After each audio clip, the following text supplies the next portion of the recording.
Tá certo. A paz do Senhor, irmãos. Amém. É uma alegria poder voltarmos aqui em tão pouco tempo. Tão pouco tempo. Com os irmãos podemos dividir um pouco um assunto que cremos ser hoje de grande importância para a igreja de hoje. E qual é o assunto que a gente vai bater um papo hoje aqui, conversar um pouco? É sobre escatologia. Talvez aquelas pessoas talvez mais antigas aqui, mais experientes, Aí tá bom, mais para baixo. É a falta de costume mesmo. Mas há muitos anos atrás, vamos mais ou menos colocar, só para que os irmãos tenham uma noção da coisa, a partir da Primeira Guerra Mundial, a igreja evangélica, a igreja cristã, ela de alguma forma ela foi mudando muito, ela vem mudando muito desde a Primeira Guerra Mundial. Quando houve a Primeira Guerra, ainda existia uma ideia muito forte no mundo, na sociedade, de que a igreja, de certa forma, era um freio, era o divisor de água. O que a igreja colocava, o que a igreja falava, a maneira como é que a igreja pregava, anunciava, ela, de certa forma, influenciava tremendamente a sociedade. Perfeito. Veio a Primeira Guerra Mundial e a tragédia foi muito grande. E muitos começaram a ficar em dúvida com respeito de Deus. Inclusive, essa semana, quando aconteceu a tragédia lá em Aracruz, não sei quantos irmãos conhecem a revista Comunhão aqui. Eu sou articulista da revista Comunhão, e ela pediu urgentemente um artigo, e nesse artigo na revista Comunhão, os irmãos podem entrar lá e vão achar, que eu coloco lá, é uma coisa muito simples, porque essa mesma tragédia, muitas vezes ela vai chegar à pessoa e vai dizer o seguinte, muitas pessoas vão dizer o seguinte, eu não acredito mais em Deus. Mas muitas pessoas, por causa da mesma tragédia, vão dizer, não, Deus é poderoso. Mas há um terceiro grupo que foi criado a partir da Primeira Guerra Mundial, que acha que nem Deus está no controle de todas as coisas, nem Deus está alheio a todas as coisas, mas crê que a ciência, crê que, de certa forma, a filosofia, as artes, a ciência, ela pode de alguma maneira responder às necessidades do ser humano. A partir daí, a igreja foi perdendo a sua relevância no mundo. A igreja cristã, a nossa mensagem foi perdendo relevância. Foi sendo colocada de lado. Quando você pergunta, por que na Europa o cristianismo caiu tanto? Quem já teve a oportunidade de ir à Europa algumas vezes, ou teve uma possibilidade de andar um pouco por lá pela Europa, vai perceber que a boa parte das igrejas hoje, elas estão inoperantes, estão vazias. Muitas delas, para sobreviver, transformaram a igreja em espaços múltiplos. E você vai encontrar restaurantes, você vai encontrar espaços de brinquedos, você vai encontrar tudo lá na Europa. Quando você consegue encontrar uma igreja que está funcionando, você fica meio assustado, porque quando você conseguir chegar lá no culto e tiver 5 pessoas, já é um reavivamento. Mas por que essa perda de relevância da igreja? Porque ela não tinha mais as respostas para a sociedade. E de lá para cá nós temos perdido essa relevância. E essa relevância, obviamente, saiu da Europa, passou pelos Estados Unidos e está chegando, obviamente, 30, 40, 50 anos de atraso, está chegando no Brasil. Nesse meio tempo, enquanto que a Europa estava caindo da relevância, criou-se nos Estados Unidos um movimento a partir de Scofield. Ele encontrou lá os escritos jogados fora,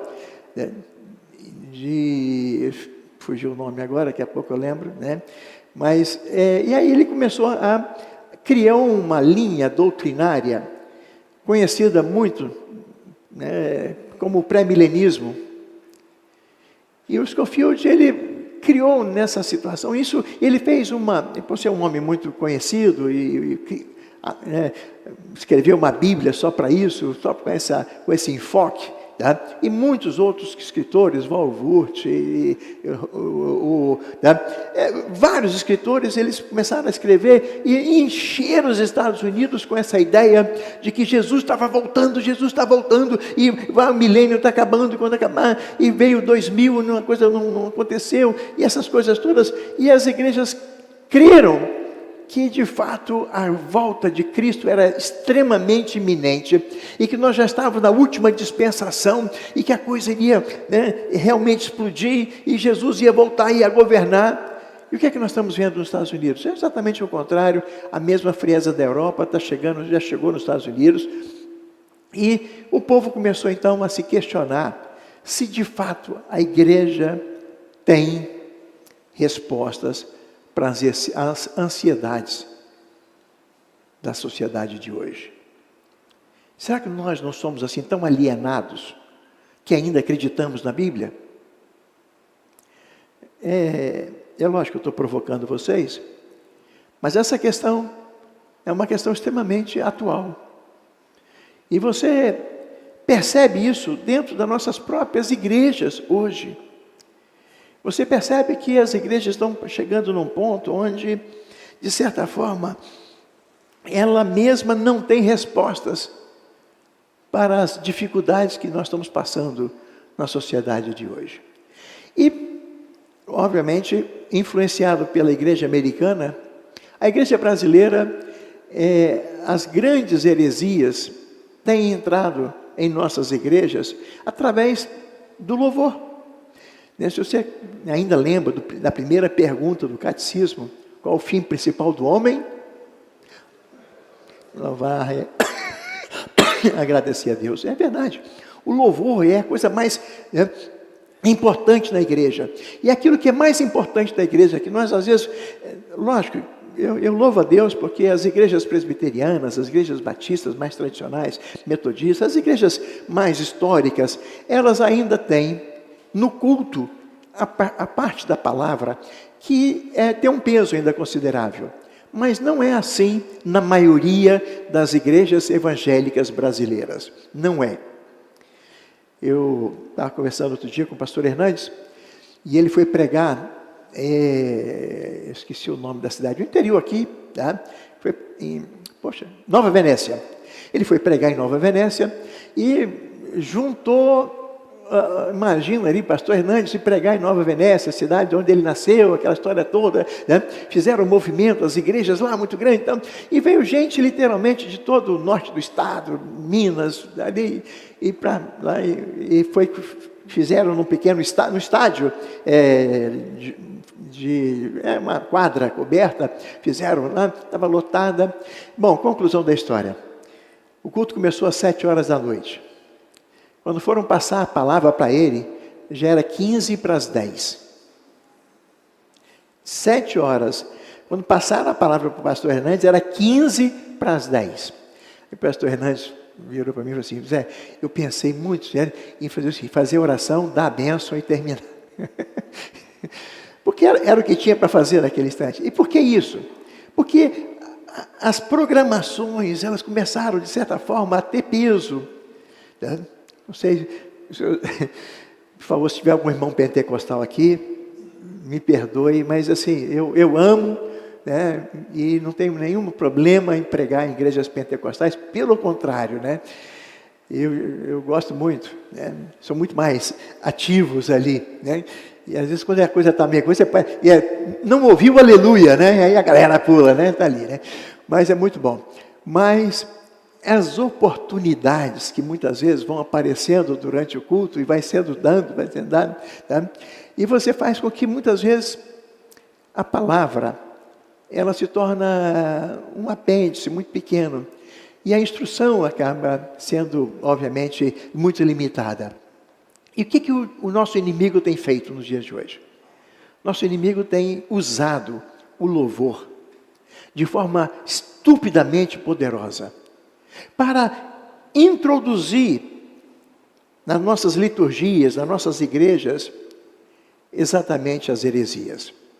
Só para você ter uma pequena ideia, para você fazer um pequeno cálculo, considerando que lá em 330, quando então a Igreja Católica tornou-se a igreja oficial do Estado, lá em Roma. Então, se você pensar no ano 330, e se você pensar que a maior e última das grandes, tem outras pequenininhas, mas a maior de todas as heresias da Igreja Católica foi criada em 1950, olha só, do ano 330 até o ano 1950, as heresias foram entrando na Igreja Católica. Igual foi a última heresia? A última heresia foi que Maria é co-redentora junto com Cristo. 1950, que foi definida isso aí. Percebe como é que as heresias, elas levam séculos, milênios, mas elas vão entrando, elas vão solapando, elas vão destruindo, elas vão fraquejando, e a nossa fé vai fraquejando. E nós muitas vezes vamos perdendo um senso crítico daquilo que Deus quer. Baseado em João capítulo 4, versículo 24, podíamos perguntar assim: qual é o louvor que Deus gosta? Quando aquela mulher pergunta para Jesus, né, onde nós devemos adorar? E qual foi a resposta de Jesus? Deus é Espírito. E Ele faz questão, Ele não abre mão que os seus adoradores o adorem. Duas coisinhas bem simples. Mas nós hoje temos, né, introduzido em nossas igrejas, eu estou falando nós porque a Água Viva também não foge dessa regra, não foge. Então a igreja que eu sou o pastor sofre influências externas tremendas, ainda mais no local onde nós estamos. Nossa igreja fica ali naquela grande São Pedro, e se você quer saber qual é a região mais evangelizada do estado, é a grande São Pedro. Devemos ter aproximadamente ali, por baixo, para não errar, né, muito aí, umas 450 igrejas evangélicas naquela região. E há uns dias atrás eu fui convidado para pregar em uma das igrejas lá, e aí eu, para não apanhar depois do meu conselho, aí eu convidei o meu conselho para ir comigo, lógico, né? Vamos lá, que aí vocês são cúmplices comigo, né? Brincadeira, né? Mas, eu já sabia, porque o pastor, eu conheço aquela igreja, não vou citar o nome aqui, é uma igreja grande, uma igreja que tem mais ou menos 600 membros, é uma igreja grande, uma igreja lá em São Pedro, para 600 membros, não é uma igreja pequena, né? E lá, né, o palco é todo preto, para começar, todo preto, né? E aí, quando ele me chamou para pregar, fumaça saiu, eu falei, pensei que eu estivesse saindo do poço do abismo lá, né? Ô Senhor, o negócio está complicado aqui, né? Mas, luz espectromboscópica, mas o que é isso? Isso faz parte hoje da cultura. Mas é isso que Deus quer? É dessa maneira que Deus quer ser adorado? O culto serve para quê? Qual a finalidade? Qual o propósito? Eu sei que é gostoso, é bom, visualmente você tem um espetáculo, mas é isso que é um culto. E quando você vai numa igreja que tem um culto, você fica meio xoxo. Só isso? Cadê o... ali... E aí você percebe, o que está faltando? Está faltando nós entendermos, de fato, a importância da escatologia para os dias de hoje. Porque a escatologia, de certa forma, ela nos dá princípios. O livro de Apocalipse não foi escrito para assustar ninguém. Eu conheci uma senhora, já está lá com seus 60 anos, e ela disse para mim, pastor, eu nunca li o livro de Apocalipse. Já li a Bíblia umas 4 vezes, mas eu nunca li o livro de Apocalipse. Eu perguntei, então você não leu a Bíblia toda, né? Não, mas eu tenho medo de ler esse Apocalipse. Quando eu pego as primeiras folhas, eu já vejo aquela monte de coisa, eu fico com medo, eu não tenho coragem de ler o Apocalipse. E eu pude dizer para ela o seguinte: leia, porque não há, tirando o livro de Salmos, não há nenhum outro livro na Bíblia que tenha mais música, mais corais, mais duetos, quartetos, sextetos, corais. Não há do que mais música do que o livro de Apocalipse. A música do Apocalipse é um negócio riquíssimo, fantástico, e coisas lindíssimas. Você pode ler porque o livro de Apocalipse é um livro de esperança. É um livro de total esperança. Deus revelou para mim e para você as coisas que estão acontecendo. Nada está encoberto. Então o livro de Apocalipse, ele é revelação. Ele vai abrir, descortinar para mim, para você, uma série de fatos.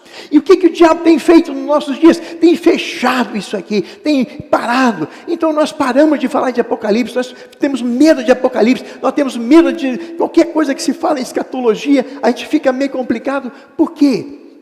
Porque o diabo não quer que a igreja saiba o que está escrito ali. E nós estamos aceitando isso. E nós estamos pegando, vamos lá, vamos pegar vamos estudar só o Velho Testamento, vamos pegar só, estudar ali as cartas de Paulo, o Evangelho. Tá bom, tá ótimo. Não está não. Não está, porque a igreja está passando pela maior de todas as perseguições jamais da história. A igreja hoje, 2022, está passando pela pior de todas as perseguições. E nós não estamos nem aí, ó.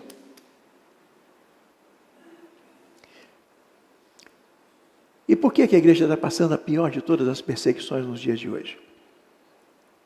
Porque hoje você pode, por favor, pessoal de casa aí, não fica tranquilo aí, né? Mas você pode pela televisão ver um culto, está lá em casa, sentadinho. Você pode sentar na sua sala, de bermudinha, botar o seu canudinho, seu salgadinho, está ali. Você vê hoje, a igreja virou um cinema, um filme. Por favor, sem críticas, mas é uma maneira que a igreja está fazendo. E isso te diz uma coisa importantíssima, porque não há mais necessidade nenhuma de comunhão. Nenhuma. A igreja, sem igreja, 2022, já é muito maior do que a igreja dos que têm igreja. Os desigrejados, hoje, já são em número maior no Brasil. E eles se sentem extremamente tranquilos. Tranquilos. Essa semana, não sei quantos conhecem o pastor Sattler, Cleofas. O pastor Cleofas me liga e me manda umas postagens que ele tinha recebido de um parente dele. E a postagem era exatamente de um presbiteriano. E ele, na postagem, ele estava querendo, esse presbítero, que é parente do Cleofas, estava querendo convencer o pastor Cleofas que não há necessidade nenhuma. A Bíblia condena a igreja. A Bíblia diz que não precisa. Eu não habito em templos feitos por mãos humanas. E começou em vários textos e tal. E o cara fez um arrazoado. E o Cleofas ficou meio preocupado. E o Cleofas ficou meio assim, me ajuda aí, o que é que eu vou responder para esse rapaz aqui? Mas me deu uma vontade, tipo assim, responde não. Porque o caminho para o inferno dele está preparado. Por que eu vou tirar o cara do inferno? Se o cara quer ir, vá, em paz, meu irmão. Mas é lógico que não vai fazer isso, né? Aí parei, estudei, texto. Mas tem hora que dá vontade. Não, tem umas galeras que dá vontade de chamar assim, meu amigo, vai, né? Lá, né? Até porque não fui eu que falei, se você quer ir para o inferno, que vá. Quem disse isso foi Jesus. Foi o próprio Jesus, daquelas 4 parábolas que ele conta, Mateus 24 e 25, né? Jesus está dizendo muito claro, muito tranquilo. No momento em que ele chegou e disse para você tem aquele cara que deu 5, deu 2, deu 1. Aquele que deu 1 disse para o Senhor, o Senhor é muito brabo, o Senhor é muito isso, aquilo, está aqui de volta, o Senhor me deu, estou te devolvendo. E o que Jesus disse para aquele cara? Vai para o inferno, meu amigo. Tomou o que tinha, deu porque tinha 10 e tu vai embora. Mas essa sensibilidade é que a igreja de hoje está perdendo. E os nossos ouvidos estão ficando tremendamente sensíveis. E o pastor tem que medir todas as palavras. Ele não precisa ficar com medo só do Xandão, não. Né? Hoje, na sociedade, se você postou, você tem medo do Xandão. Será que o Xandão vai brigar? Né? Mas nós estamos muito mais preocupados com o Xandão do que com Deus. Mas essa é a realidade. E o que eu percebo, meus irmãos, é que a gente precisa parar um pouco. A igreja precisa parar. A igreja precisa recuperar um pouco. Tá? Me desculpe, vou falar uma coisa que aconteceu hoje aqui de manhã. Né? Apenas para vocês entenderem. Tá? Assim, perceberem como é que as coisas vão entrando. Sem muita... Eu sei que já foi pago um alto preço. Né? E na força do Espírito Santo, nós proclamamos aqui. O que é que nós proclamamos aqui? Quem disse que você vai pagar preço algum? Quem disse que você vai pagar preço algum? Percebe? Por favor, desculpa, assim, estou só colocando para que vocês percebam a situação. Por que nós não cantamos assim? Na força do Espírito Santo, nós proclamamos aqui que já foi pago o preço. Não, percebe? E essas pequenas coisinhas, lógico, por favor, não estou criticando, mas eu estou mostrando que como é que as heresias, como é que as coisas vão mudando sensivelmente, e a gente vai ajustando, é gostoso, é bom e tudo mais. E aí nós começamos a perder noção, como essa, nós temos 300. A que mais me machuca, viu, pastor? A que mais me machuca é cantar hinos. Nossos hinos, nosso inário, os hinos do nosso inário são hinos muito sérios, estupidamente teológicos, ótimo. A comissão que analisou esse nosso inário, passou anos estudando teologicamente cada um. Então, por favor, você poderia teoricamente usar até um hino para fazer um sermão, tão profundo que eles são. Agora tem o outro lado. Qual é o outro lado? É porque muitas vezes nós estamos cantando mentiras. Não é aquilo que eu estou fazendo. Não é essa esperança que eu tenho. Não é dessa maneira que eu ajo. Percebe? Então nós cantamos coisas que não é a realidade do nosso dia a dia mais. Essas realidades desses hinos eram realidades do século passado. Mas não é a realidade da igreja de hoje. Mas nós continuamos cantando, inocentemente cantando. Então o que eu quero, nessa introdução para os irmãos, eu queria que você abrisse a sua Bíblia lá em Apocalipse capítulo 20.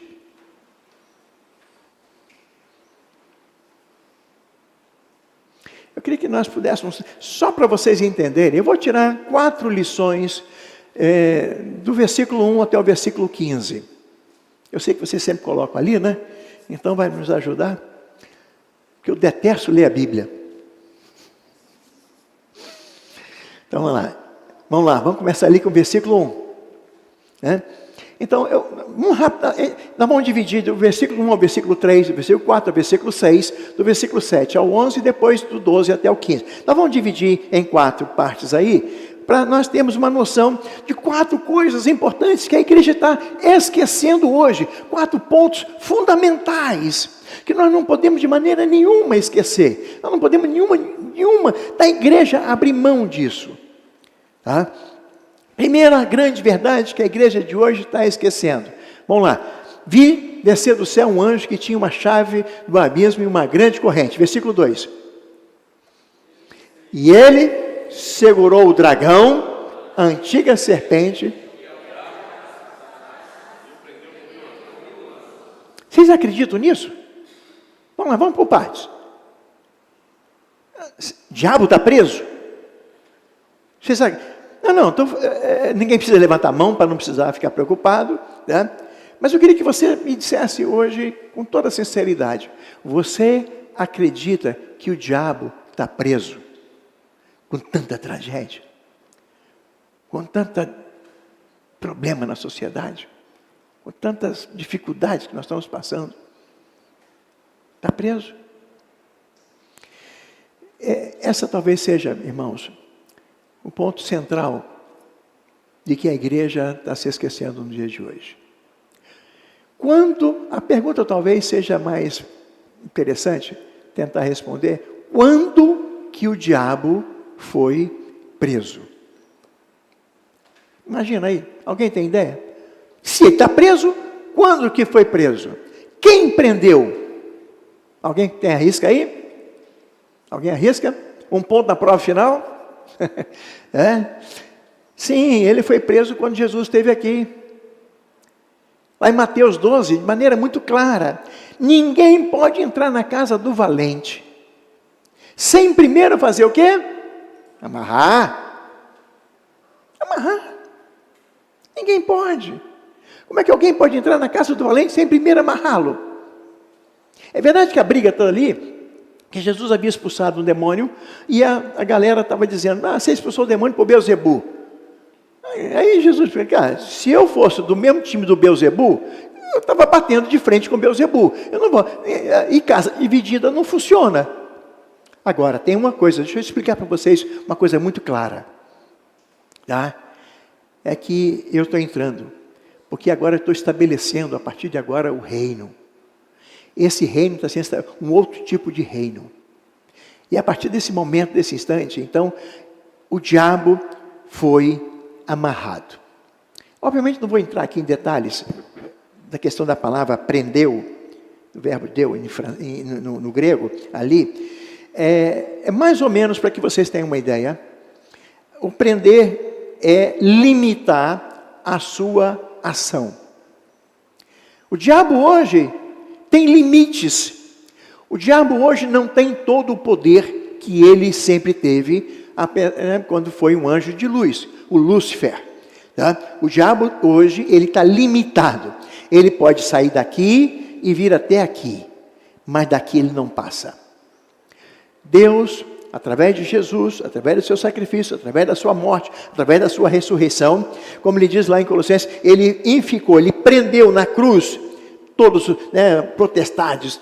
O diabo foi preso. O diabo, então, foi amarrado. Ele está totalmente amarrado. Ali, ele pode agir dentro de uma área. Dali para frente, ele não pode agir. Vamos dar só um exemplo. Mateus 16, quando diz lá para nós, né? As portas do inferno... Não escutei, eu quero escutar. Na hora do melhor vocês ficam quietos.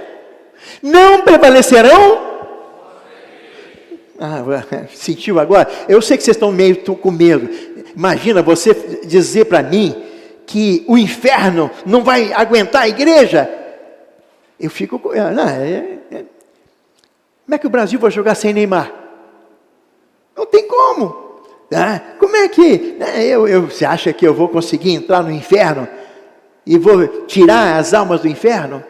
Mas é isso que Jesus está dizendo. É essa a realidade de hoje. A igreja é o maior poder que existe na humanidade. Nada supera o poder da igreja. Agora, essa frase que a igreja é o maior poder que existe na humanidade, com a igreja de hoje, dá para comparar uma coisa com a outra? Você acha que a igreja de hoje, ela está consciente de que de fato tem esse poder todo? Ou nós estamos cada vez mais medrosos, cada vez mais acuados, cada vez mais recuados, cada vez mais sumidos, cada vez mais sem expressão, cada vez mais sem relevância, cada vez mais sem importância dentro da sociedade? Que poder é esse? Muitos de nós não estão acreditando que temos esse poder.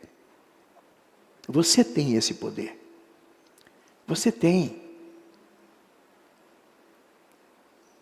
E esse poder já foi claro na história da humanidade por N vezes, por diversas vezes. A história tem mostrado de uma maneira tremenda que esse poder é verdade, é real.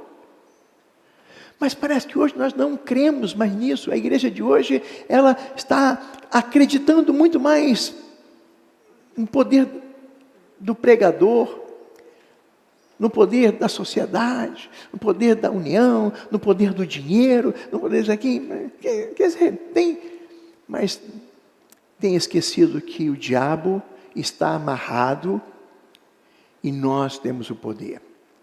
Versículo 3.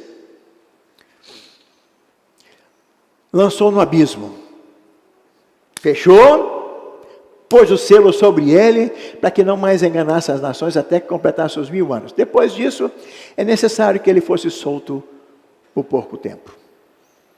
Então veja bem, alguma dúvida de que o diabo está preso? Alguém tem alguma dúvida? Alguém tem alguma discordância? Não, o diabo não está preso. Isso aqui é escola dominical. Então pode bater, pode brigar, pode falar, pode levantar, não tem problema nenhum. Pode me interromper a hora que vocês quiserem. De verdade. Tá? Então, está consciente, o diabo está preso. Mas não é só preso. Botou ele aonde? Lá no abismo. Se você tiver alguma dúvida que abismo é esse, Apocalipse 9, versículo 1. Tá? Você pode ir lá e ver lá, que você vai ver, é o mesmo de Apocalipse 9, versículo 1. É o mesmo de Apocalipse 9, versículo 11. Também fala lá. Então, está claro qual é o abismo que esse cara está jogado. Botou no abismo e selou. É verdade que lá no capítulo 9, você vai ver o lado contrário. É aquele pouco tempo que fala aqui do versículo 3, lá no capítulo 9, ele vai ser solto por um pouco tempo, e depois nós vamos entrar um pouquinho nesse pouco tempo, que é importante para nós entendermos aqui também. Mas vamos lá. Então, o diabo está preso, está amarrado, está limitado. E uma coisa importante é que há um selo. E o selo que está ali é o selo de Cristo. Ninguém pode abrir aquele selo, ninguém pode tirar aquele selo. Está lá, quietinho. É por isso que nós podemos, de fato, entrar e temos autoridade no inferno, e temos autoridade para tirar as almas do inferno. É porque o diabo não tem como evitar a nossa entrada. Muito bem, então, entendendo aqui de que o diabo está preso, a igreja precisa entender hoje que o poder é nosso. Eu não entendo verdadeiramente por que muitas vezes a gente não é mais aguerrido. Nós não somos mais assim, ousados. Não partimos mais para frente. Por que nós não fazemos isso? Só tem duas razões. Para você não avançar mais. Para você não ser mais ousado. Só tem duas razões. Covardia ou desconhecimento. Eu vou ficar com desconhecimento, porque covardia é muito pesado. Percebe, meus irmãos? O que nós, como igreja, a gente precisa agir com mais coragem. A gente precisa agir com mais celeridade. Porque se nós não fizermos isso, não tem jeito. Se nós não fizermos dessa maneira, a coisa vai ficar complicada. E eu preciso que vocês entendam de maneira bem evidente de que, de fato, a igreja tem esse poder. A mentira de Satanás, que está convencendo boa parte de nós, é que nós não temos esse poder. Mentira. A verdade é nós temos, porque o diabo está preso. Fechou o ponto 1? Posso partir para o ponto 2? Ponto 2, versículo 4. Aí começa assim o versículo 4, como é que começa? E vi tronos. Vamos parar por ali? Vi também tronos. Aí que está talvez, por favor, desculpa. Aí está talvez um dos pontos mais centrais, mais importantes. Porque se nós determinarmos, se nós descobrirmos aonde estão esses tronos, aí nós vamos entender por que hoje o pré-milenismo dispensacionalista, pré-tribulacionista, está completamente contra a palavra de Deus. Por mais que hoje nós tenhamos, vou fazer uma médiazinha, 80% dos evangélicos brasileiros são pré-tribulacionistas, dispensacionalistas, e são dispensacionalistas, pré-milenistas e pré-tribulacionistas. Por quê? Porque não entendem onde estão esses tronos. Acham que esses tronos vão ser colocados aqui na terra. Que Deus vai reinar 1000 anos aqui. Que Jesus vai reinar 1000 anos. Como se depois de Jesus ter consumado todas as coisas, Jesus vai, não, eu consumei, mas vou fazer o seguinte, vou dar um colete de chá para essa galera, eu vou passar 1000 anos lá embaixo, para ver se eles entendem quem eu sou. Vamos lá, Deus, me quebra meu galho aí, deixa eu ir lá passar mais 1000 aninhos lá embaixo. Aí vem passar 1000 anos aqui, joga bola, o Brasil vai ser campeão todos os anos, porque o Brasil, Deus é brasileiro, aquela história toda ali, beleza, 1000 anos aqui. Depois de 1000 anos, parte para a briga tudo outra vez. Que negócio é esse? Não existe isso. Mas você precisa entender onde estão esses tronos. No livro de Apocalipse, 46 vezes aparece a palavra tronos. Trono ou tronos. Tá? 46 vezes. Apenas 3 vezes a palavra trono identifica o lugar onde eles estão, que é na terra. Capítulo 3, versículo 11. De lá que é o trono de Satanás. E todas as 3 vezes que aparece a palavra tronos na terra, é o trono de Satanás. É o trono de Satanás. O trono de Deus está no céu. O trono de Deus não está mais aqui. Nem vai ficar. Essa terra que está aqui, está entesourada para o fogo. Acabou. Todos os tronos que aparecem no Apocalipse, todos os demais tronos, estão no céu. Os 24 anciãos, todos os tronos, até o seu trono está no céu. A palavra de Deus deixa claro que nós nos assentaremos em tronos. E nós vamos julgar, a igreja, vai julgar 3 coisas. Vai julgar os judeus, vai julgar o mundo. 1 Coríntios 6:2, desculpa. 1 Coríntios 6:2. Tem lá, nós vamos julgar o mundo. Nós vamos julgar os anjos caídos. 1 Coríntios 6:3. Nós vamos julgar, nós sentaremos em tronos, a igreja vai sentar em tronos e vai julgar. Nosso trono não está lá, nosso trono não está aqui. Imagina só, se realmente o reino fosse aqui na terra por 1000 anos. Imagina só, nós teríamos aqui Jesus glorificado aqui na terra. Os que morreram, obviamente, para voltar, tem que voltar glorificado. Então você vai ter uma galera glorificada aqui na terra, tá? E uma galera indo para o supermercado, e botando máscara, e não sei o quê, e indo para o hospital. Para com isso. Que reino de 1000 anos é esse? Uma bagunça. Tem gente que é do céu, tem gente que não é do céu, tem gente aqui, depois de 1000 anos, aí o diabo vai ser solto segundo a posição deles, e aí vai ter uma briga terrível. Não existe isso. Esses tronos estão no céu. Esse é importante para nós entendermos esse segundo ponto, que eu acho que a partir daí nós começamos a entender mais ainda.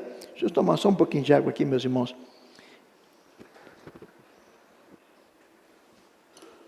Mais ainda, de maneira bem clara para cada um de nós, que não só esses tronos estão lá no céu, tá? estão lá, mas o que é mais importante é entender de maneira muito clara para nós, que a segunda morte não tem mais autoridade sobre nós. Vamos lá, vamos seguir lá. Né? Vi também tronos, a alma daqueles decapitados. Se ele viu a alma dos decapitados, Apocalipse 6:9. Depois você dá uma olhada lá. A alma, onde estão as... Abre o 5º selo. Quando abriu o 5º selo, João diz, e vi debaixo do altar de Deus a alma daqueles que foram mortos por causa da palavra de Deus. E eles perguntam, até quando, Senhor? Até quando? Calma, segura aí. Tá?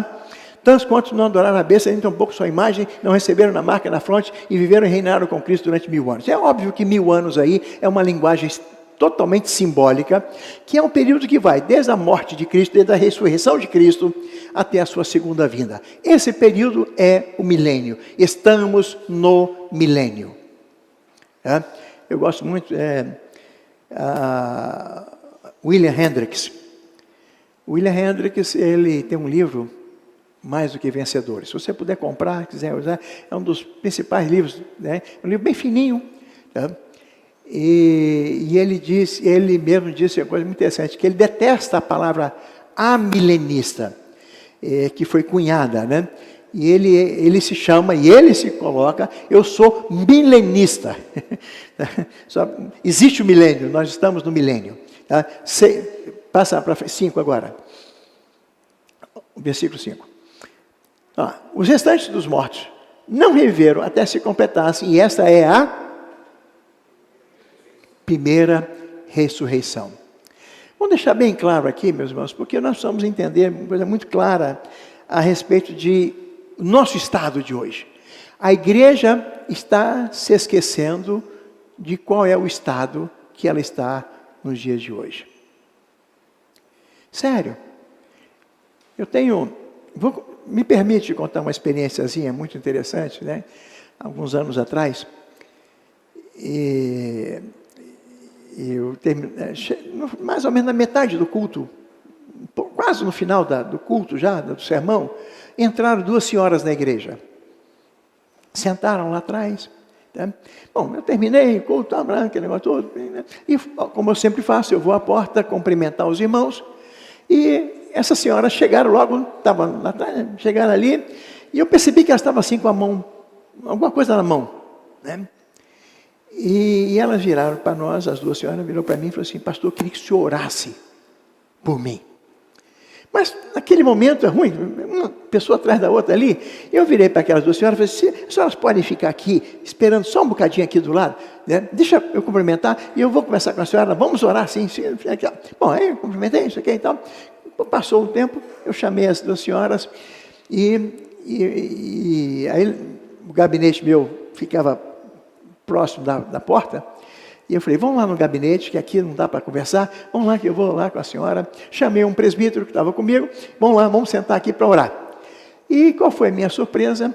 Aquela senhora pegaram, aqui está na mão dela um dinheiro, e me deram o dinheiro. E eu olhei para aquilo e falei assim: mas para que o dinheiro? É alguma oferta? Não, é para o senhor orar por mim. Eu falei: mas eu vou orar por quê? Qual o motivo? Não, e por que isso aqui? Bom, conclusão da história.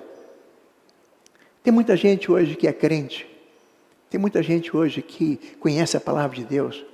Tem muita gente que de fato vem na igreja, que frequenta a igreja. Mas tem muita gente que não conhece, não foi ainda, não tem noção ainda de que nós já estamos ressuscitados em Cristo. Que nós temos agora permissão para entrar no Santo dos Santos.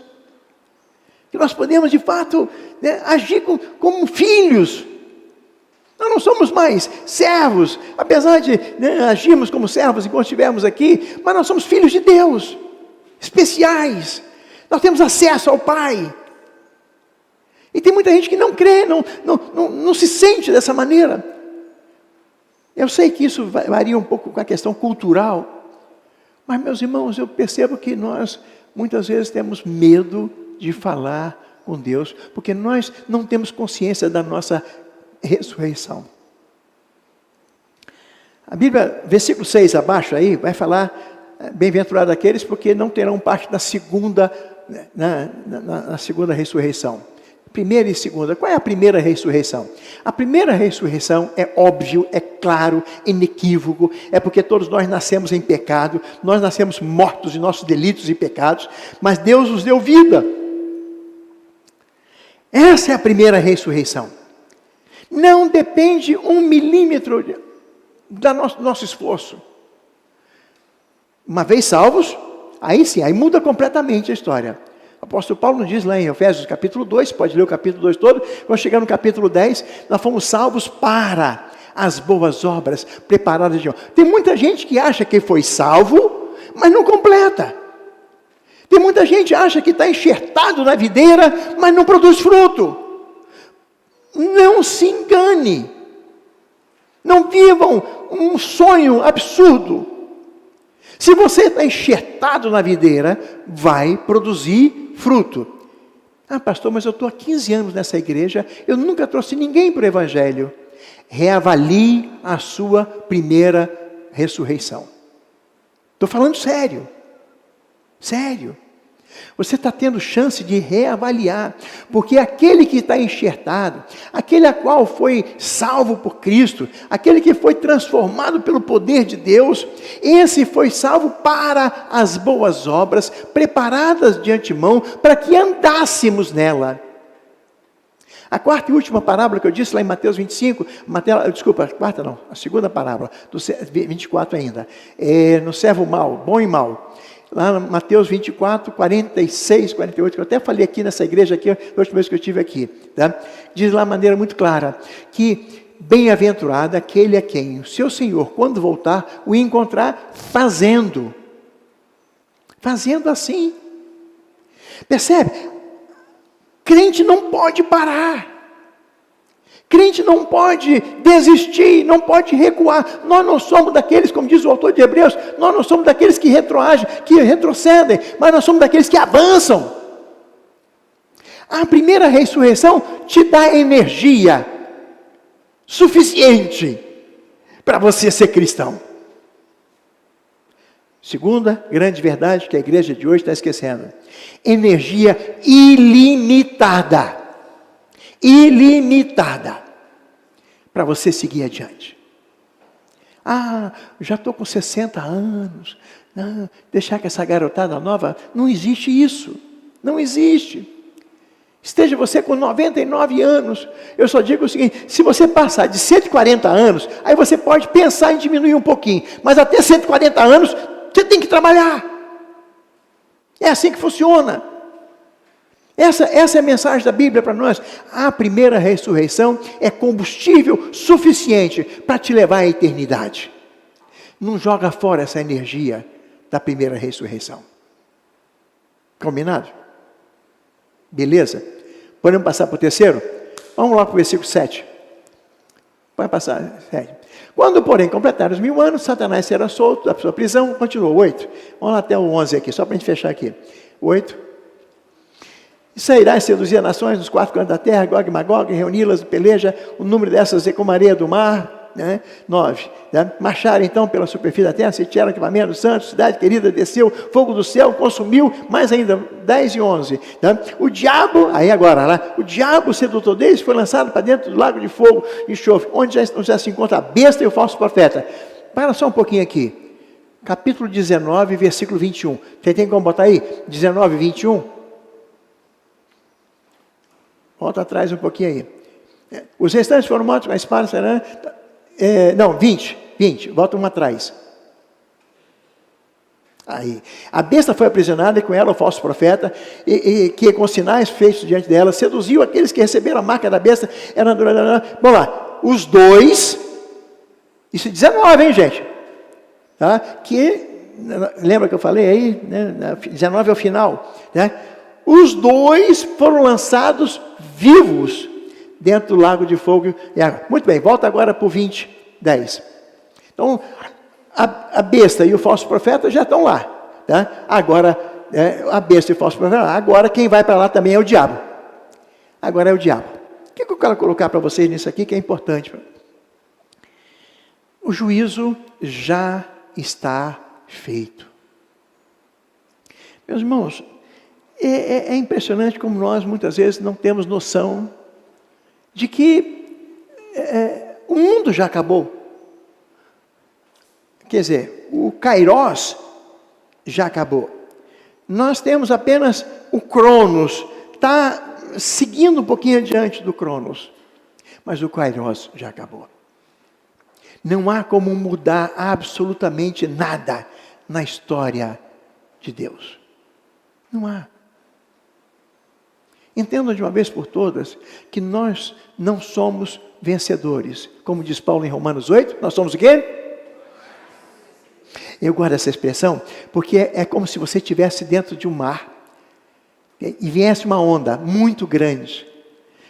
Imagina isso, quando Paulo fala assim, nós somos mais que vencedores, imagina você na praia e vem uma onda muito grande sobre você. É aquilo que você não tem como controlar, porque é muita coisa. A nossa vitória, ela é completa. Acabou. A igreja precisa tomar posse dessa realidade de hoje. O diabo, falso profeta, a besta já foram lançados no lago de fogo e enxofre. Faltam mais dois inimigos, são 5 no total, mas os 3 primeiros já foram. Parece que nós ainda continuamos vivendo hoje como se o diabo ainda tem vitórias sobre a nossa vida. Como se o diabo tivesse capacidade de alterar completamente a minha maneira de ser. Não tem, meus irmãos. Ele vai, eu gosto muito de Tiago, porque Tiago diz, nós somos tentados pela nossa própria cobiça. O pecado que eu cometo hoje, eu, José Ernesto, o pecado que eu cometo é o pecado que eu estou concebendo no meu coração, na minha mente, na minha vida. E aí eu começo uma série de desculpas. Até o pastor da glória comete pecado, porque é que eu não posso? E aí começa a questionar. Não, fulano, você vê, o presbítero, você não viu agora? Não, porque o Silas Malafaia faz, não sei quem, paraná. Aí você começa a conjecturar, e você começa a arranjar milhões de desculpas. Mas o real é que você quer simplesmente arranjar desculpa para você pecar.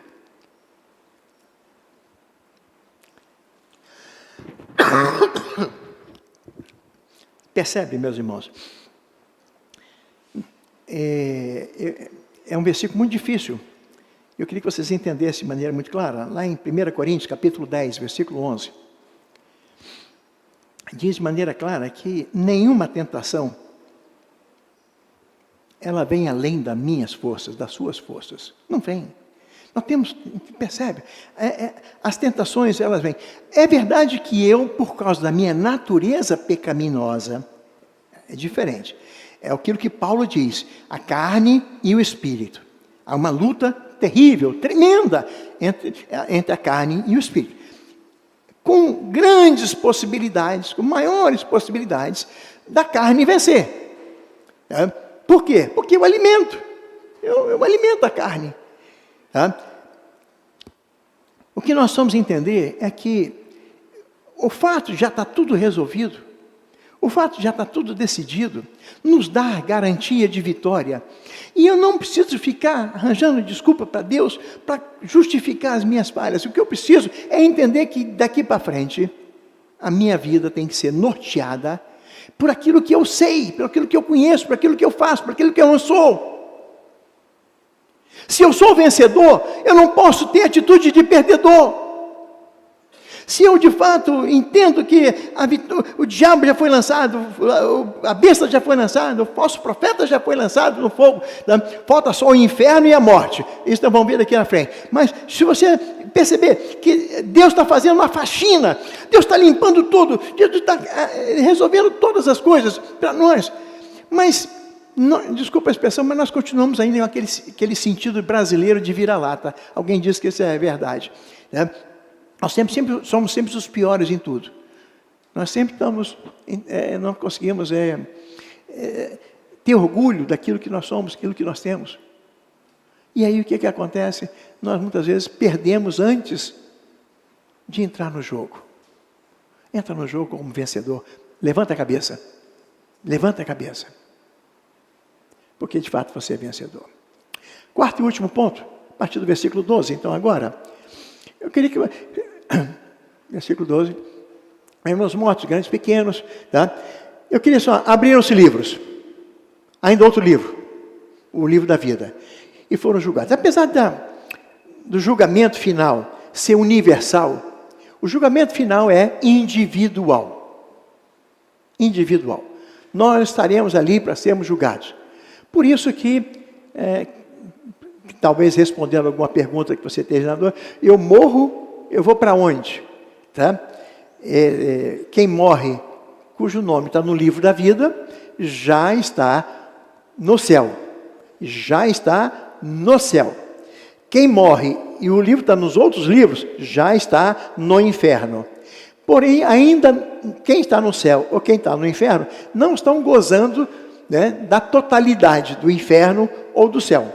Por quê? Porque falta esse danado do julgamento. Quando vai acontecer o julgamento? Quando? Vamos lá, me ajuda aí. Quando vai acontecer esse julgamento? Poxa vida, tem corajoso. Vamos lá. Quando vai acontecer esse julgamento? Hã? Não, já aconteceu. Já aconteceu, já acabou. Você já foi julgado. Sério. Diz para você, o Kairos acabou. Talvez você fique meio assustado, mas você já está julgado. Você já está no céu. Passa, o que é? Aqui não é nada.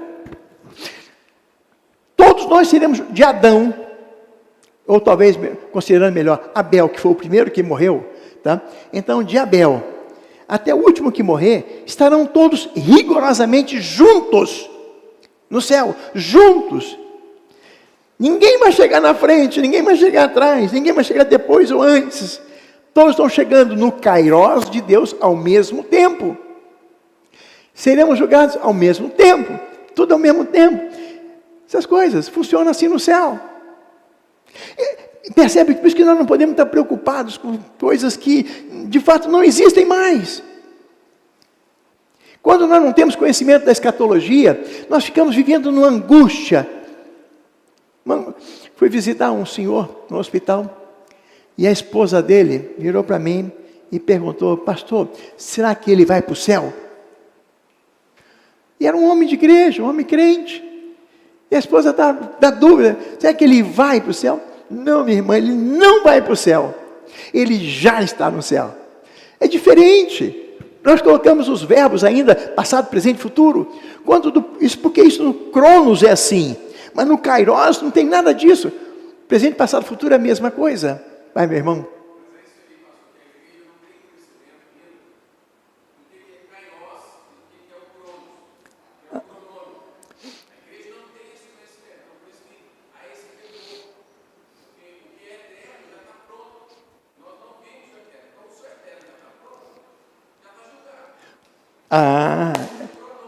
É isso aí.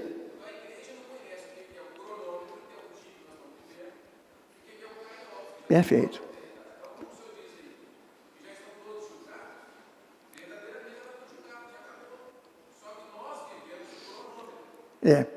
Infelizmente, ou felizmente, eu não tenho a menor ideia, né? Mas nós estamos no Cronos.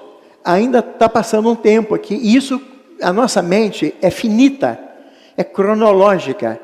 E aí o que acontece? Eu não consigo imaginar uma coisa infinita, ou sem qualquer tempo lá. E aí nós confundimos. Mas a igreja não pode confundir. A igreja precisa entender de maneira clara, inequívoca, o que acontece, o que nós somos, o que nós temos. Mas nós temos medo de saber a verdade. E nós não agimos como conhecedores dessa verdade. Versículo 10, versículo 11. Tá. Bom, eu agora me perdi. Versículo 12 aí, né? Não, vê o 13 para mim, por favor. Então, para um pouquinho. Vamos parar aqui um pouquinho, vamos voltar atrás aqui. Tá? Nós estamos na última parte aqui. Então, na primeira parte, nós não podemos esquecer de maneira nenhuma que quem está preso? O diabo já está preso, limitado na sua ação. Segundo, a primeira ressurreição. Nós somos salvos. E a salvação é muito mais do que você pode imaginar. A salvação mudou tudo. Mudou. A salvação é algo que não dá para descrever. Tá? Aquilo que Paulo escreve lá em Efésios 2, de 1 a 10, é fantástico. É um libelo fantástico a respeito da nossa salvação. Não podemos esquecer disso. E temos que nos apropriar. Você não pode ficar achando, não, sou salvo, não sou, vai ter, não vai ter, o que vai acontecer, não vai. Calma, acabou. Agora, o que você precisa, a partir do momento em que você está consciente de que, de fato, você já passou parte da primeira ressurreição, você tem que mostrar que a primeira ressurreição funciona. Porque se você não mostrar, não adianta nada eu olhar para aquela árvore ali fora e achar que ela é uma mangueira. Não é mangueira, mas não adianta nada. Para ser mangueira tem que dar manga. Para ser crente, para ser salvo, tem que dar fruto. Não é opcional. Não é quando tiver uma oportunidade. Não existe isso. Há tempo e fora de tempo. Terceiro ponto.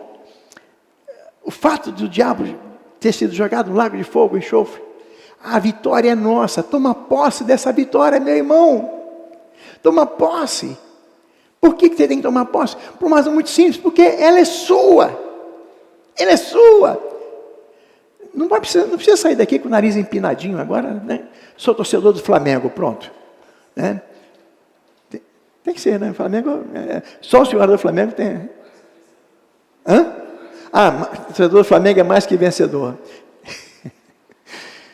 Ou heresia número 1, né? Mas, meus irmãos, nós temos que tomar posse dessa vitória. A gente tem que saber que somos vencedores. Por último, seu nome está no livro da vida. Porque, veja bem, é aí que entra o ponto fundamental para nós. O julgamento virá, a partir do versículo 12, virá o julgamento, nós todos seremos julgados. É verdade que nós vamos julgar, nós vamos sentar em tronos para julgar, nós seremos julgados primeiro, e o julgamento dos santos é para quê? Vocês sabem. Para que servirá o julgamento dos santos? Para condenar? Não é? 1 de João, capítulo 2, temos um advogado junto ao Pai, tranquilo, esse aqui eu pago a causa. Mas o julgamento para nós é aquilo que nós chamamos de, nós vamos saber, os galardões. Você será galardoado. As 5 coroas que você pode receber lá na eternidade. Talvez poucos receberão as 5, mas recebe uma. Você vai receber coroas e você vai receber galardão. Lá em capítulo 14, versículo 13 de Apocalipse, diz que bem-aventurados os que morrem no Senhor, porque aqueles que morrem, as suas obras o acompanham. Não são as nossas obras que nos levam para o céu, mas somos nós que levamos as nossas obras. Você vai levar tijolinho por tijolinho que você plantou aqui. Vai levar para o céu. É preocupante, né? Quando você... Não sei vocês, mas a minha experiência pessoal, já pude contar aqui meu testemunho aqui nesta igreja, e eu fugi de Deus enquanto pude. Deus me chamou, enquanto eu pude fugir. O que adiantou ganhar dinheiro, conhecer o mundo, fazer tudo, se aquilo para qual Deus havia me chamado, eu fugi. E tem muita gente assim, para tudo. Tenha na sua mente de que você vai levar até um copo d'água que você der em nome de Jesus, será considerado como galardão na eternidade. Lembra aquela pessoa meio pobre que estava passando na rua ali, e você tinha um almoço tranquilo, sobrou do almoço, você podia ter feito um prato, viu a pessoa e nem está aí. Não, sério. Não é que a esmola resolve, por favor, não é isso não. São as oportunidades que Deus nos dá. Durante 5 anos da minha vida, eu trabalhei no Rio, morava em Vitória e trabalhei no Rio. E eu ia domingo à noite, pegava um ônibus aqui, passava a semana de segunda a sexta, sexta-feira pegava um ônibus de volta, quando o avião estava baratinho, ia de avião, voltava de avião, e aquele negócio, e eu fiquei impressionado, não sei se alguém já fez isso aqui, ou faz isso aqui, mas depois de um certo tempo que você está ali, você começa a conhecer as pessoas que vão no ônibus, e é impressionante, você pode, pelo menos no tempo que eu trabalhava no Rio, saía pelo menos 3 ônibus toda noite de domingo, com gente que morava em Vitória trabalhava no Rio. Sexta-feira, 3 ônibus saíam de lá, da Itapemirim, e chegavam aqui. É impressionante, quer dizer, 3 ônibus, 40 pessoas, 120 pessoas faziam. Quantos não faziam de avião, quantos não faziam de carro, quantos faziam de outro jeito? Mas de ônibus garantido, umas 120 pessoas, toda semana fazia isso. E por uma daquelas coincidências da vida, eu conheci uma senhora. E ela ia também, toda semana, e voltava. Pergunta para mim, quantas vezes eu falei de Cristo para aquela senhora? Verdade, nenhuma. Deus me deu N oportunidades para falar de Cristo para aquela pessoa. Mas o que eu pensava? Até hoje eu tenho lá, antigamente quem voava nos aviões da Varig, né? A gente recebia aquela bolsinha da Varig, né? Ali, aí vinha aquela máscara, né? Eu sentava no ônibus, botava a minha máscara, né? Nunca mais eu vi aquela senhora. Deus dá oportunidade para a gente, várias, 1, 2, 3, 10, 15. E nós estamos jogando fora todas as oportunidades que Deus está nos dando, porque é fundamental isso aí para a nossa vida. Porque cada uma dessas pedrinhas que nós colocarmos aqui será devolvida na eternidade. Será devolvida para você. E quem chegar lá, se não tiver tijolinho nenhum, honestamente eu não sei. Eu não sei. Vai ter que usar muito cheque especial lá em cima, viu, pastor? Vai ter que usar muito cheque especial, vai ter que dar cheque sem fundo, sei lá o quê. Tá? Mas, para que ficar preocupado em dar cheque sem fundo no céu, se você pode botar na conta agora? Se está na hora de você colocar na conta o dinheiro lá agora. Eu quero terminar, versículo 14 e 15. Da morte, aí, não, só o 13 aqui, 14 mesmo, tá aí. Então a morte e o inferno, os 2 últimos inimigos, olha lá, os dois, serão lançados no inferno, é isso mesmo, serão lançados para dentro do fogo, é isso que está escrito ali? A morte e o inferno? 1-0 para mim, hein? 1-0 para mim, hein? Essa é a segunda morte, o lago de fogo. 15. Me desculpe, mas eu não consigo ler esse versículo, não. Vamos ler todo mundo? Não quer ter essa responsabilidade, não. Vamos ler todo mundo junto? Vamos lá.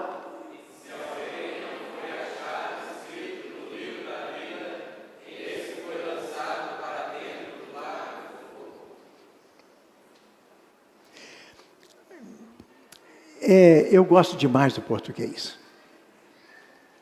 É uma das línguas mais apuradas que existe. Porque ela não lhe deixa nenhuma dúvida. Eu brinquei com vocês assim, né? Será lançado? Aí você, não, foi lançado. A última frase desse versículo. Se você não estiver no livro da vida, o que acontece? Foi lançado. Não será, foi lançado. Meus irmãos, para tudo, para tudo. Nós não podemos ser inconsequentes, nós não podemos de maneira nenhuma ser crentes sem responsabilidade. Nós não podemos ter todo esse poder, toda essa autoridade, tudo que nós temos hoje aqui e ficarmos inertes, parados, como nós estamos parados hoje. Não podemos. Está na hora da igreja fazer alguma coisa, e essa é a hora. Existe crise? Existe confusão no país? Existe, mas não importa, é a hora da igreja agora mostrar para que veio, ou para que nós servimos. Nós temos que dizer para a humanidade, para a nossa sociedade, o que nós somos, quais são os nossos valores. Não importa se eles vão rir da gente, não importa se eles não vão aceitar o que nós vamos falar. Podemos ser como como Jeremias. Eu fico impressionado com Jeremias. Durante quase 40 anos, Jeremias pregou. Valeu alguma coisa? Não valeu nada. Valeu sim. Aquele povo foi para o cativeiro consciente.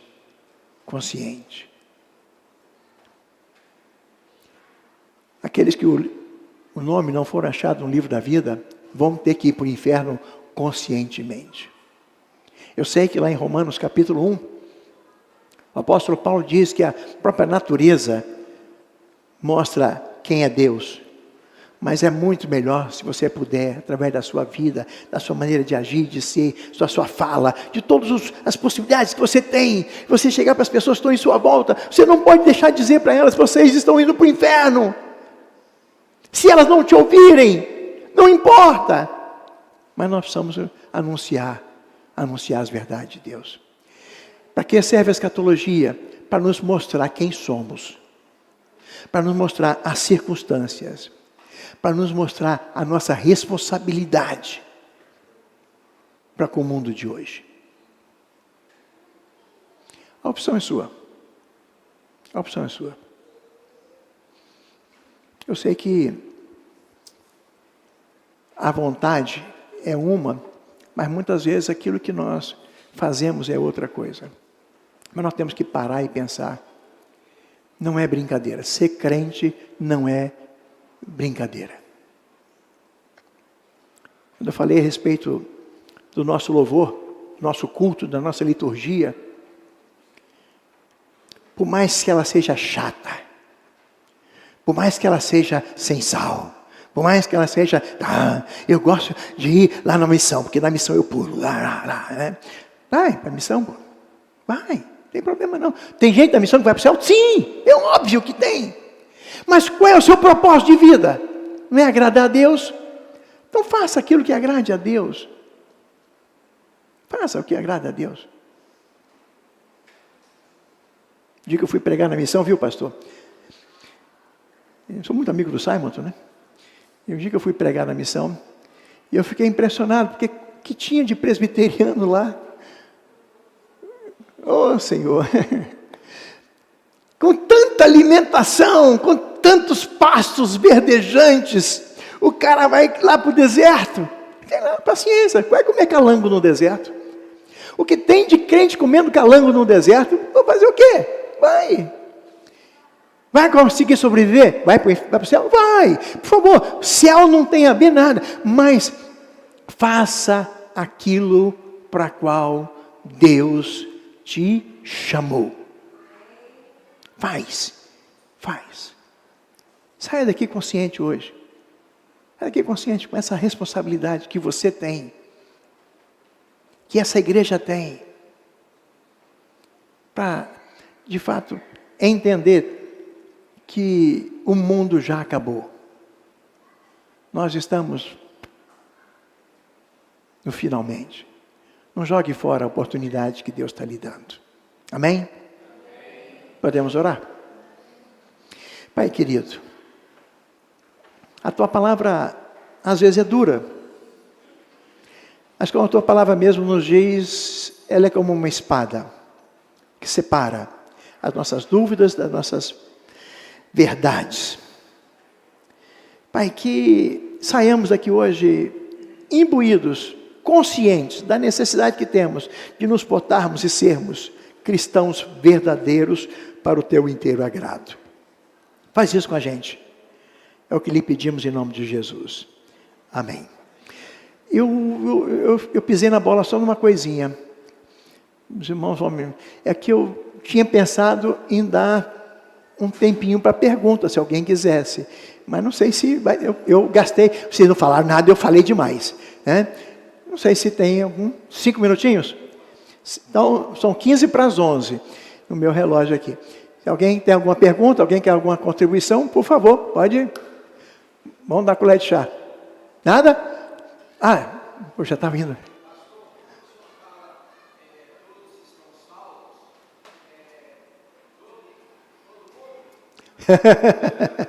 Boa pergunta. Efésios capítulo 1, versículo 4. Diz lá que Deus deu alguns de presente para Jesus. Nós somos dados de presente para Cristo. Tá? Então, só são salvos aqueles para qual Deus deu de presente. Há um texto que eu gosto muito dele também. Me ajuda aí, tenta botar lá em João, Evangelho de João, capítulo 6. Eu não estou com a cabeça aqui boa, mas se eu não me engano, no versículo 44. Evangelho de João 6, 44. Ninguém pode vir a mim se o Pai, que me enviou, não o trouxer. Então, ninguém pode ser salvo. A salvação não é uma questão pessoal, não é uma questão de vontade. A salvação é uma questão de economia de Deus. Tá? Essa primeira ressurreição é uma questão de economia de Deus. Deus que decidiu na eternidade. E ninguém pode ir se o Pai não o trouxer. E aqueles que o Pai trouxer, Jesus resolve o problema. Fechou? Então, a salvação não se discute. Nós cremos que nos 5 pontos do calvinismo, tá? Então, nós estamos totalmente perdidos. Tá? Então, a expiação ela é limitada. E limitada por quê? Por aqueles que o Pai deu. Se não fosse limitada, quando o diabo fez a terceira proposta para Jesus, levando ele no alto do monte, e o diabo ofereceu, tudo isso te darei. Era dele. Jesus não questionou para o diabo, mas você está dando alguma coisa que não é seu. Mateus 12, nós falamos aqui hoje, Jesus puxou de volta. Mas até Mateus 12, o mundo era do diabo. E o diabo ofereceu. Por que Jesus não pegou o mundo inteiro? Porque Jesus não morreu pelo mundo inteiro. É uma realidade terrível. É por isso que existem livros e o livro da vida. Há 2 livros. Tá? Então a salvação é algo que vem de Deus para nós. Não por obras, mas pela graça. Fechou?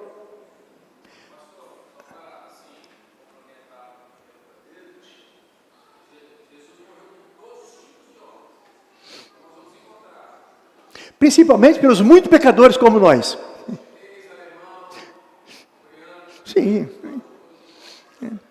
Sim.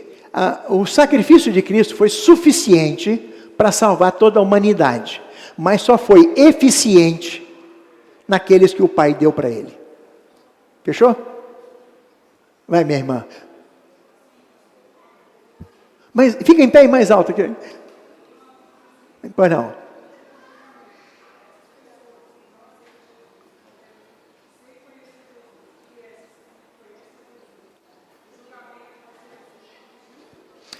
Essas pessoas vão passar o pior de todos os julgamentos. Ela perguntou, essas pessoas que conhecem Jesus, mas não aceitam Jesus. Tá? É o pior de todos os julgamentos, é o pior de todos. É o joio. É o joio que nasceu junto com o trigo. Tá? E na hora de florescer, não floresceu. O que acontece com essas pessoas? Que elas vão para o inferno. Não importa se elas frequentaram a igreja. Não importa se elas fizeram profissão de fé. Não importa se elas têm Bíblia, cantam hinos, cantam no coral. É por isso que é diferente. Cristão, ele precisa produzir frutos. João capítulo 15, me entendam bem aqui. João 15, 7, diz uma coisa muito triste para essas pessoas. Diz lá, aquele que estando em mim não der frutos, eu arranco e jogo no fogo. Então, não existe crente que não dá fruto. Não existe crente que não dá fruto. Se você é um crente que não dá fruto, reavalie a sua primeira ressurreição. Todo cristão dá frutos. Há uma parábola lá em Lucas 13, para fechar, eu gosto muito, e foi essa parábola que mexeu minha vida, mudou a minha vida. E diz lá que no meio das videiras havia uma figueira. E vendo o viticultor, olhou e não tinha figos. E o viticultor então vira para o seu homem e diz, corta essa porcaria daí. Aí o agricultor lá, senhor, deixa que eu bote um estrumezinho aqui, deixa eu dar uma cuidada. De repente, está faltando um estímulo aqui para essa figueira dar frutos. Deixa eu dar uma daqui. E o viticultor disse para ele, tá bom, eu vou dar mais uma chance para ele. Vou dar mais uma chance para essa figueira dar fruto. Mas se ela não der frutos o ano que vem, corta. Meus irmãos, isso é muito sério, a vida cristã é muito séria. Nós não podemos brincar de ser crente. Não podemos, nós precisamos entender isso de maneira muito clara. Tá? Você precisa entender isso, precisa entender. Amém? Última, hein? Efésios 2:10. Você tem um armário lá no céu, que é seu armário. São as boas obras preparadas de antemão para que você fizesse. Eu não sei quais são as suas obras, mas você sabe o que Deus quer de você. Você sabe o que você tem que fazer. Você sabe. O cristão sabe. Basta você ir lá. Bom, Deus quer que eu seja um missionário? Não sei. Deus quer que eu seja um pastor? Não sei. Deus quer que eu seja um professor de escola dominical? Não sei. Deus quer que você tome conta dos adolescentes? Eu não sei. Deus quer que você vá na prisão para pregar, na cadeia, nos hospitais, não sei o quê, na rua. Não sei o que Deus quer, mas você sabe o que Deus quer. E Deus preparou e capacitou você, 100%. Te capacitou para você fazer aquilo para qual Deus. Não precisa ser uma obra grandiosa. Você não precisa ser um Paulo. Você não precisa ser um pastor Hernandes. Você não precisa ser você basta que você no seu trabalho pregue, anuncie, fale, testemunhe. Você já está fazendo a grande obra que Deus te passou. Deus pode te dar um. Faça um que Deus te deu. Porque quando você chegar no céu e devolver mais um, você fez 100% daquilo que Deus te pediu. Fechou?